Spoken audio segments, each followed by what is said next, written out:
We're just waiting for people to join, but I'll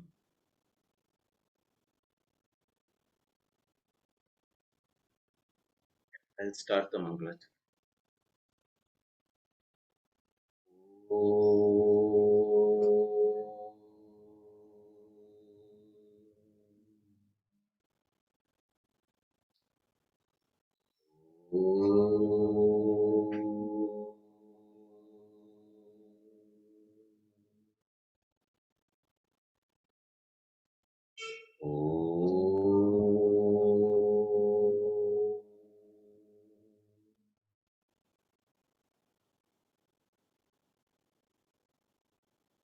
अजं निर्विकल्पं निराकारमेकं निरानन्दमानन्दमद्वैतपूर्णम् परं निर्गुणं निर्विशेषं निरीहं परब्रह्मरूपं गणेशं भजे परब्रह्मरूपं गणेशं भजे सरस्वति नमस्तुभ्यं वरदे कामरूपिणि विद्यारम्भं करिष्यामि सिद्धिर्भवतु मे सदा या श्रद्धा धारणा मेधा वाग्देवी विधिवल्लभा जिह्वाग्रसदना शमादिगुणदायिनी मौनव्याख्या प्रकटितपरब्रह्मतत्त्वं युवानम् वर्षिष्ठान्ते वसदृशिगणैरावृतं ब्रह्मनिष्ठैः आचार्येन्द्रं करकलितचिन्मुद्रमानन्दमूर्तिं स्वात्मा रामं मुदितवदनं दक्षिणामूर्तिमेव व्यासाय विष्णुरूपाय व्यासरूपाय विष्णवे नमो वै ब्रह्मनिधये वासिष्ठाय नमो नमः यं प्रव्रजन्तमनुपेतमपेतकृत्यं द्वैपायनो विरहकातराजुहाव प्रेति तन्मयतया तरवोऽभिनेदुः तं सर्वभूतहृदयं मुनिमानतोऽस्मि श्रुतिस्मृतिपुराणानामालयं करुणालयं मामि भगवत्पादशङ्करं लोकशङ्करम् व्याप्तं जगत्येन चिदात्मभावात् रज्ज्वा हि चराचरं यत् तन्यस्य सर्वं च सदात्मभावे स्वयं समस्तं च बभूव यस्तु सङ्गनिर्मुक्तिपदं प्रपद्य ब्रह्मात्मभावेन विराजितो यः श्रीसौम्यकाशीशमहेश्वराय तस्मै नमः स्वामि तपोवनाय समस्तजनकल्याणे निरतं करुणामयं नमामि चिन्मयं देवं सद्गुरुं ब्रह्मविद्वरं वन्दे तेजोमयं नित्यं गुरुं ज्ञानप्रभाकरं एककिरणादेव नष्टा विद्यातमः सदा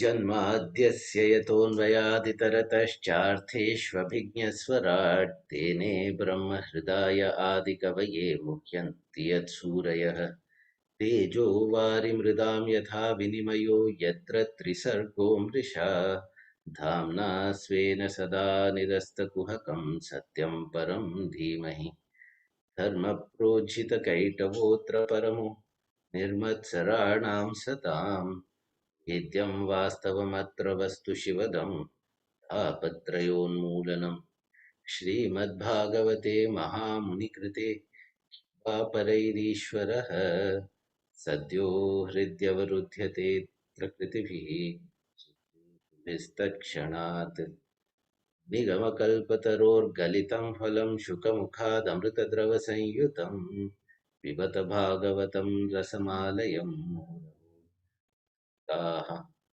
विभावुकाः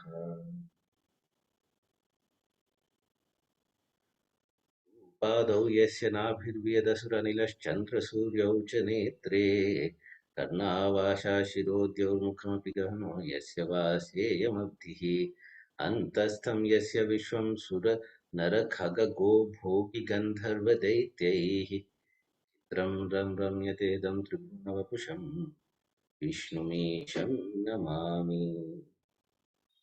नमः परमहंसास्वादितचरणकमलचिन्मकरन्दाय भक्तजनमानसनिवासाय श्रीरामचन्द्राय।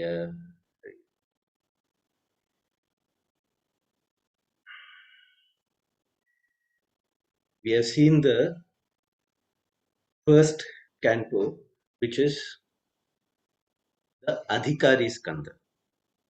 So the ideal student, the different qualities of an ideal student were all shown. They are not listed and explained. They are not told. Bhagavatam shows us through examples what those qualities are, how those um qualities should be, how we should be as seekers. And now we see the um, coming together of the teacher, Devji, and the student, Raja Parikshit, on the Ganges bank. 1 week, the time span left in Parikshit's life, and he asks what a dying person must do and what everybody must do, because we are all dying persons only. So this skanda now, the second skanda, the shortest of Srimad Bhagavatam, but perhaps one of the most powerful, is called the sadhana skanda. So in this, two things are taught. Okay, one is the theory of spirituality, the essential philosophy, and then the practice. So the sadhana, and more emphasis is given to the sadhana, because after all there is only a short time. He does so. Shukadevji doesn't have time to sit and teach, you know, Tattva Bodha onwards and all the Prakarana Granthas, Bhagavad Gita, Upanishads. He doesn't have time to take one Vedanta course. So he teaches him the very essence of it. And right away, because there is an urgency, the student has a literal deadline. So no Mangala Charanam, no beating about the bush. Directly he comes to the point. Let me ask that.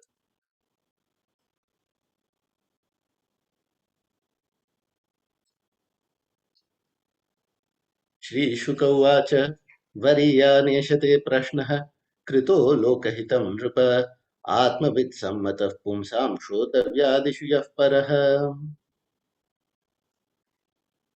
Hey Nripa, it's very interesting. Huh? We saw that Shukadevji was somebody who does not recognize even the difference between a man and a woman. He does not even recognize his own father.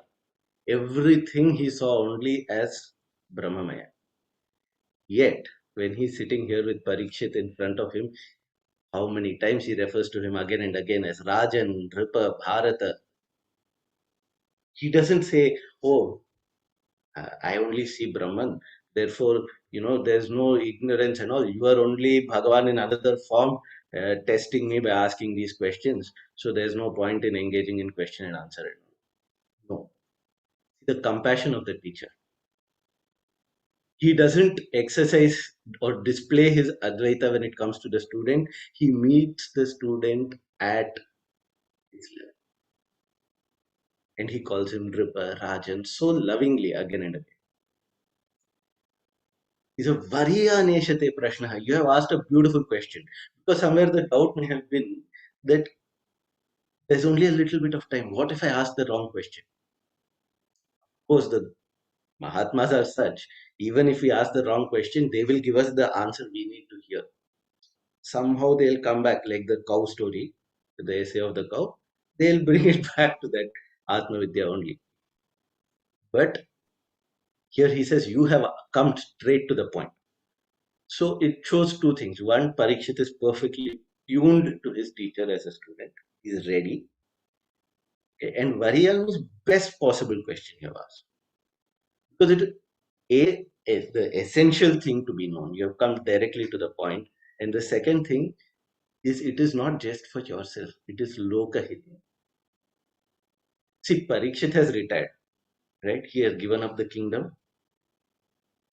So he's not a king anymore. He's just Sada Parikshit. He's a former king at the most. But still, he's called Nripa. Why? What does Shukadevji care whether he has a kingdom or not or whatever? It doesn't make it. But Nripa here, you have to understand the meaning of the word. Nr means people, human beings. Pa palayati. The one who protects, the one who cares for people is Nripa. He says, you have led a kingdom all this time. Fine. You have taken care of people. But now you are really a Nripa in the true sense, because through this question, by planting the seed of Bhagavatam, you have protected, safeguarded the welfare of people for generations to come, all the way down to us. And he says this question is also great because, one, it is the right question, it is Lokahitam, it is Atmavit Sammataha, it is the kind of question that any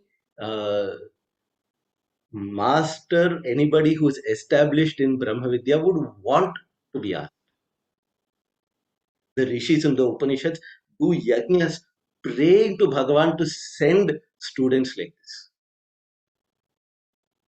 And it is also special because what you're asking about is not, you know, uh, ordinary things. So you're going directly to Shrota Vyadishu Yat Paraha. What is the greatest or the most important thing that should be heard, etc. That is one way of saying. Or among all the things that can be heard, seen, tasted, smelt, experienced in any way, you want to go beyond that. You want to go para and seek the ultimate. And therefore also it's a good way. And so now I'll tell you the answer. Very simple in two shlokas. Tasmat Bharata Sarvatma Bhagavan Ishvaro Harihi Shrotavyah Kirtitavyascha Smartavyascha Bhayam. Hey Bharata. See, this is a callback to Bhagavad Gita. No? We all know so much of Bhagavad Gita, or so little also, but still we know that Krishna kept referring to Arjuna as Bharata. Imagine in their family how much of a precious memory, a story that would have been handed down over generations, how Bhagavan taught our Arjuna, how lovingly he referred to him as Bharata. So that word itself is a trigger. See, the world triggers all our negativities. The Guru knows how to trigger the devotion in us, the joy in us. When he says Bharata, immediately it would have struck a chord in Parikshit's heart. It would have brought him closer to the teacher, opened him up. Bharata, one who revels in Bha, in the light, in Maritya. Hey Bharata, you asked the previous time, you remember, he had asked, what should we listen to, what should we speak about, what should we remember? He says, Bhagavan Ishvaro Harihi Shrotavyaha, you should listen one's glories. Okay. If there's nobody to tell you, Kirtitavyaha, you sing. And if there's nobody to listen also, then sit quietly and Smartavyaha, remember in your own mind and think about it. Ichhata Abhayam. If you want Abhayam, he is not saying if you want to be free from death, but free from the fear of death. Remember, there's a deeper aspect to it. When you say Abhayam, Abhayam, what is the root of fear? Vrataranyaka Upanishad analyzes this very beautifully and comes to the conclusion that Dvitiyat Bhayam Bhav. Wherever there is an other, wherever we see something other than ourselves, then fear is possible. If we see ourselves everywhere, where is there fear? I have nothing to fear from me. If we say, no, no, I am very afraid of my own mind, and yeah, that's because my mind is not me. My body is not me. So I can have fear about the mind, about the body. Uh, And that's why the Upanishad says, Abhayam Hivai Brahma. Fearlessness is Brahman, it is another word for it. It's another word for that oneness. See, three names are used for Bhagavan. Okay? Bhagavan, Ishvaro, Harihi.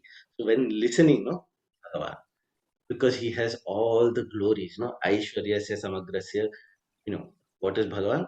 As Aishwarya, Yasha, Shri, who has all wealth, all glory, all beauty, all power, and jnana, wisdom, vairagya, all the noble qualities in full measure.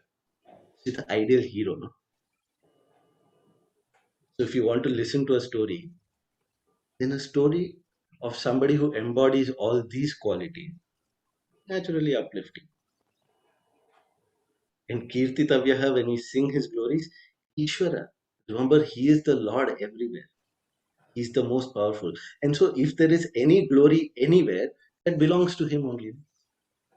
It is a if there is one talent in another person that you see, that is a manifestation of Ishvara through that person. Because if life was not there, what is any talent going to? How is any talent going to express itself? So kirtana is not just singing. That is one type of kirtana, singing the name. Then talking about Bhagavan's glories, what we are doing here is another kind of kirtana. And then the third kind of kirtanam is living in such a way that our very presence makes Bhagavan's glory uh, palpable to everyone. Our life itself should be a kirtan. Right? Same way, Shravana also has levels, right? So, ordinarily listening to Katha Shravanam is one thing, listening to Vedanta is one thing. But then everything that we experience, if we experience as Bhagavan's glory, as Bhagavan's beauty, that is the ultimate Shravana. Same as Smaranam, remembering. When we remember Bhagavan, we remember him as Hari, right? The one who removes all our problems, all our suffering, all our worries. Right? Hmm. Because when we remember him, then he hurries up and comes into our heart. Also Hari, my PJ for the day. Uh, but again, Smarana levels are there. So Smarana, remembering the name or doing japa is one thing. Then constantly being aware of Bhagavan's presence, that is a second level of Smarana. But the ultimate Smarana is explained by Ramana Maharshi very beautifully. Katham smaramah tamameyamekam tasya smritihi tatra dridhaiva nishta. We remember Bhagavan is by being Bhagavan, by dissolving ourselves into Him. Because, see, we never forget ourselves. We may forget everything else in the world. We may forget our body. We may forget our thoughts and emotions. We don't forget ourselves. Somewhere that awareness of me is there. In that me is Bhagavan. That when that understanding comes, then where is there any possibility of form? Who forgets?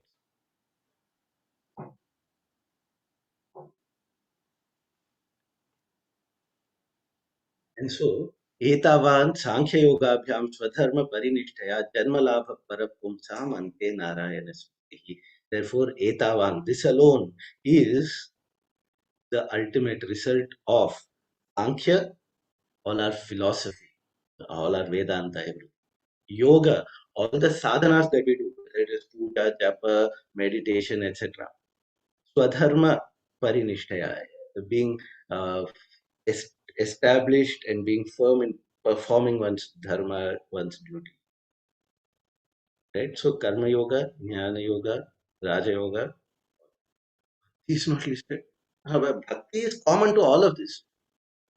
Can there be jnana without bhakti? If you don't have love for the subject, how will you live? And if you don't have love, how can that action be selfless?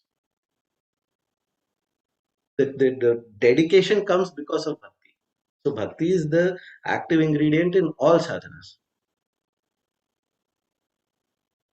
So for anything that we do, in spirituality or even in our secular life, janma labha paraha, the ultimate gain in this lifetime, of all our lifetimes, is Ante Narayana Smriti, is to remember Bhagavan. You say Ante Narayana Smriti, so at the last moment, the last thought of your life, if it is Bhagavan, that means you have succeeded in making your mind so full of Bhagavan that at that moment, that's what you do. Okay. That is fun meaning. But how will that happen? We don't know which is going to be our last thought. Right now, this may be my last thought. And so we should try to bring our thoughts to Bhagavan as much as possible in every moment. Also, any activity you consider successful if anta, its result, its completion, its fruition is Narayana Smriti. It leads to Narayana Smriti, that is success. But there's another meaning also.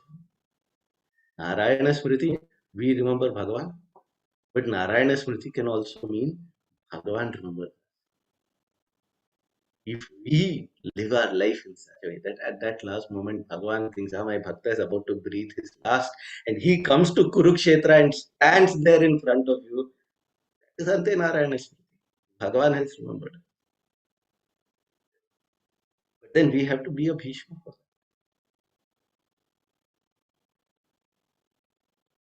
Forget Narayana Smriti.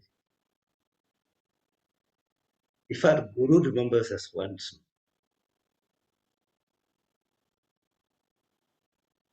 bas, Janma Labha Para, your life is fulfilled. And so, Parikshit, don't worry, you're set. Okay. Now, uh, the idea is, now, if we have to remember Bhagavan, what does that mean? We have to focus our mind and make it single pointed and constantly keep Bhagavan at the center. So it is a form of meditation, right? He says, okay, I'll teach you how to meditate. So first he says, you have to sit nicely in a posture, back straight and eyes closed, control your breathing and no movement or anything. And then do the Omkara Japa and then slowly your mind will become silent. Can any of us do it honestly? Very difficult. We may try for one day, after 5-10 minutes, the phone will ring or something will happen or we'll start remembering coffee, tea, gone. So that is not easy for us to practice. So he gives us slightly easier. He says, okay, the mind needs something to hold on to. Don't try to make the mind silent. Try to visualize a form of Bhagavan. Imagine a beautiful form, whichever form you like, and contemplate on that. Start from the toes, slowly work your way up, the eyes to the face, and then see the whole form. And that is also nice, but we also again don't have that kind of concentration, honestly. We don't. Right. And if we visualize also, we visualize some picture somewhere that we have seen. Where is it a living image as we would like to see? We don't have that. Some of us who can do it, it's wonderful. If you can do fantastic. But it's not for everybody. It's not so easy. He said, okay, you leave all this. Right? Forget about sitting down. Forget about closing your eyes. Forget about everything else. Because see, all these things, they're practices, no doubt, that are very effective, very useful, all that is there. But they're limiting.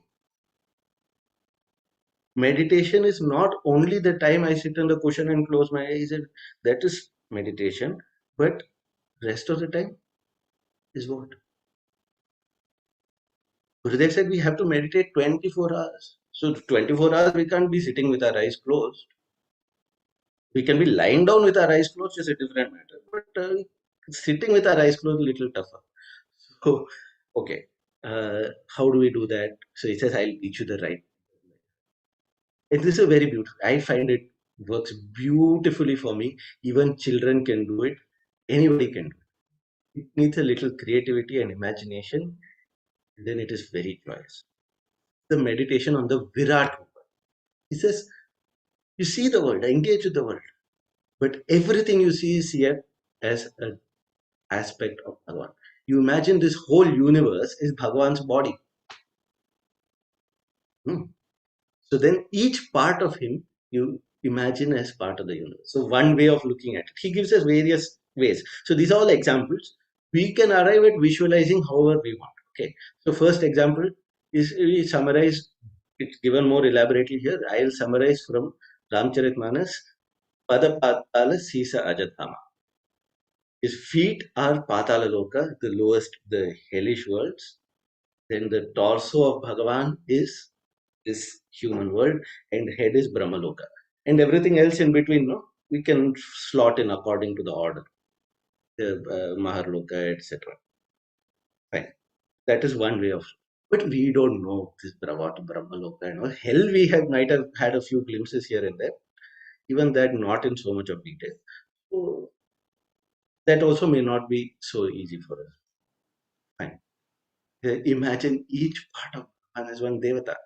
His hands as Indra, his eyes as Surya, his tongue as Varuna, his tongue as Agni, his the Ashwini Kumaras in the nose, etc. Okay, but again, we don't know about the Devatas. Yeah, we have not met any Devatas. Those who have can do it. So, to our experience, okay, this छन्दांस्यनन्तस्य शिरो गृह्णन्ति दंष्ट्रायमस्नेहकलाद्विजानि हासो जनोन्मादकारी च माया दुरन्तसर्गो यदपाङ्गमोक्षः. Yes, you look at Bhagwan's face, okay, and his head is the Vedas. That is all knowledge is his head. Hmm? And his jaws, no, that is Yama. So if we think about death, right? What is death? Bhagwan is true process of death. Okay. Then is it something to be feared? Yeah, being chewed hurts, no? But it is, what does it mean by being chewed? He's preparing us to absorb into himself, right? So it, this process, all our suffering, all our life, all the aging and all the disease and everything is that Bhagavan preparing to swallow us into himself. Welcome into it.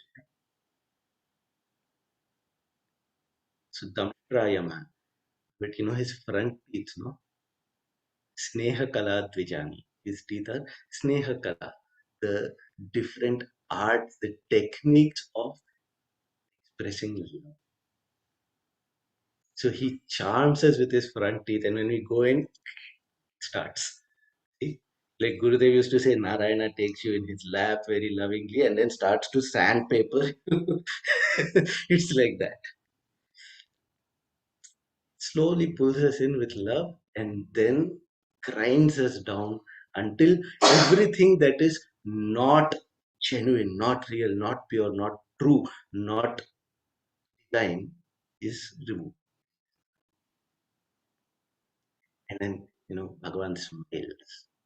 And you know what his smile is? Haso janonmada kalicha maya. Hold on to this statement. Very, very useful statement in understanding Bhagavatam. His smile is maya.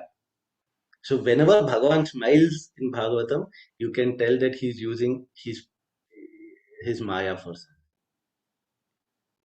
in a specific way. Which means, if I'm confused, conflicted, angry, upset, these are signs that I'm under the spell of maya, no? That means Bhagavan is smiling at me. He's having his fun. We are here for his entertainment. And he's enjoying the show. He's laughing. We can laugh along. Because see, all the problems, all the confusion, etc., is for mind and intellect. We step back and watch the mind and intellect along with Bhagavan like a show. It is very entertaining. And this, all the different expressions on his face, his glances here and there, or his uh, different, the way he furrows his brows, all that is Duranta Sargo Yadapanga Moksha. This whole creation are different expressions of. Then A little. Nadyosya nadyotha tanuruhani mahiruha vishwatanur nrupendra ananta virya ananta virya shvachitam matarishva katirvaya karma guna pravaha. Veins are the rivers that we see. And all the hairs on his arms and his body, those are the trees. And all the mountains are his bones. The stones are his bones. So when we walk on the earth, Thich Nhat Hanh says we should walk in a way that we are massaging the earth with our. So we remember that we are walking on Bhagwan's bones. So we are giving him a nice massage. Like a baby walks on on the father's back, then he has a back pain, like that. And uh, huh. So in this way, we continue. Ishasya keshan vidurambuvahan vasastu sandhyam kuruvarya bhumna avyaktamahur hridayam manascha sachandrama sarva vikara kosha. That Bhagavan's hair, what is his hair? Clouds are his hair. And the wind is his.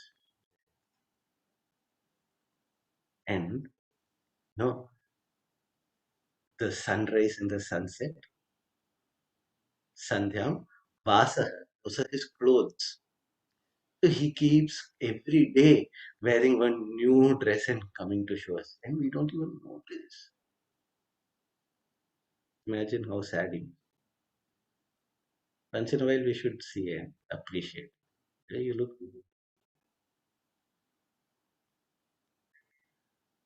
and what is his heart? His heart is the unmanifest Brahman.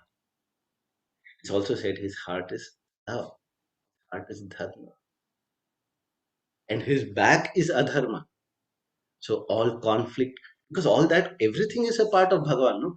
Where there is conflict, where there is pain, suffering, anger, all that is his back. That's also part of it. Then how can we be angry with it? And the mind is his, like, the moon is his mind. Or we say his eyes are the sun and the moon. I like that better because then I can look at the looking into Bhagavan's eyes. And then if it's a crescent moon, no, then he's winking at me.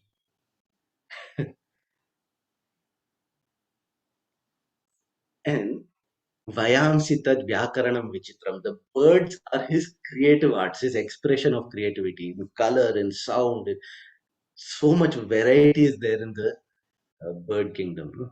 So Vayamsi tad vyakaranam vichitram. Manur Manisha, his intelligence is the Manus.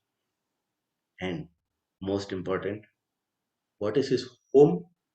Where does this Bhagavan live? Rupo Nivasaha, you and I are his. We are the temples.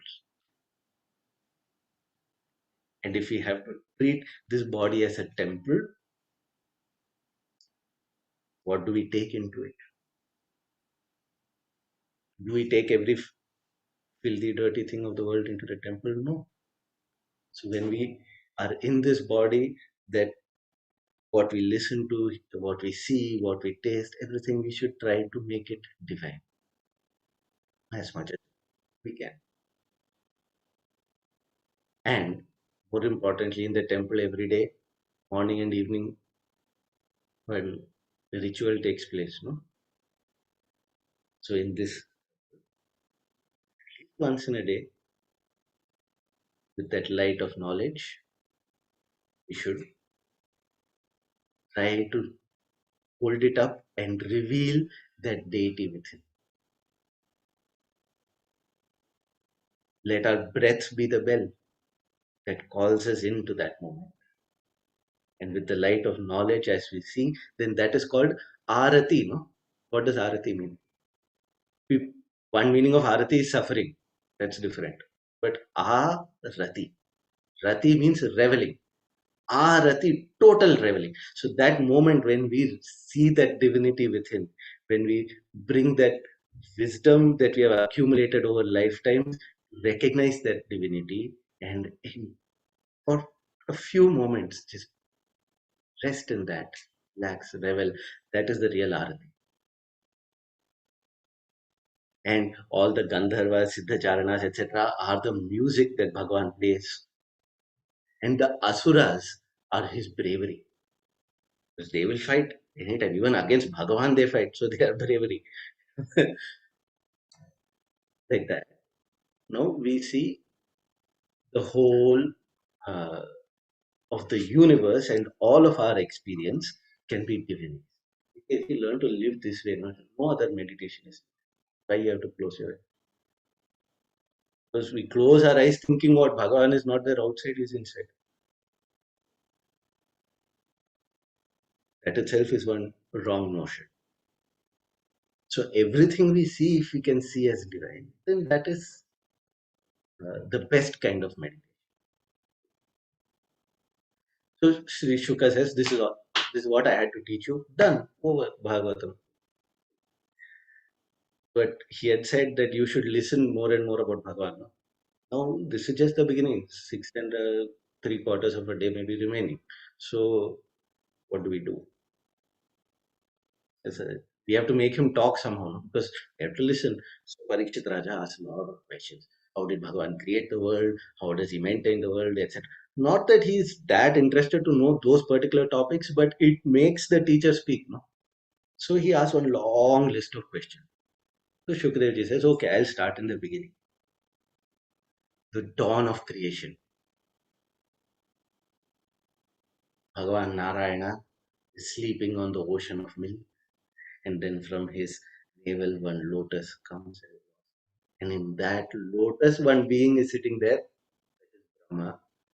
But he doesn't know that he is Brahma, he doesn't know anything. He's confused. Who am I? Where did I come from? Why am I sitting on a lotus and all? That also there is so much of wind and that lotus is shaking here. It says in Bhagavatam. So he was struggling to balance and wondering what to do. And then uh, he hears the voice. It says Tapa. It comes as Akashvani because he's in that lotus in the navel, etc. Right? But the voice came from Bhagavan. He could not see the source, so it feels like Akashvani to him. It says Tapa, Tapa, Tapa. Meditate.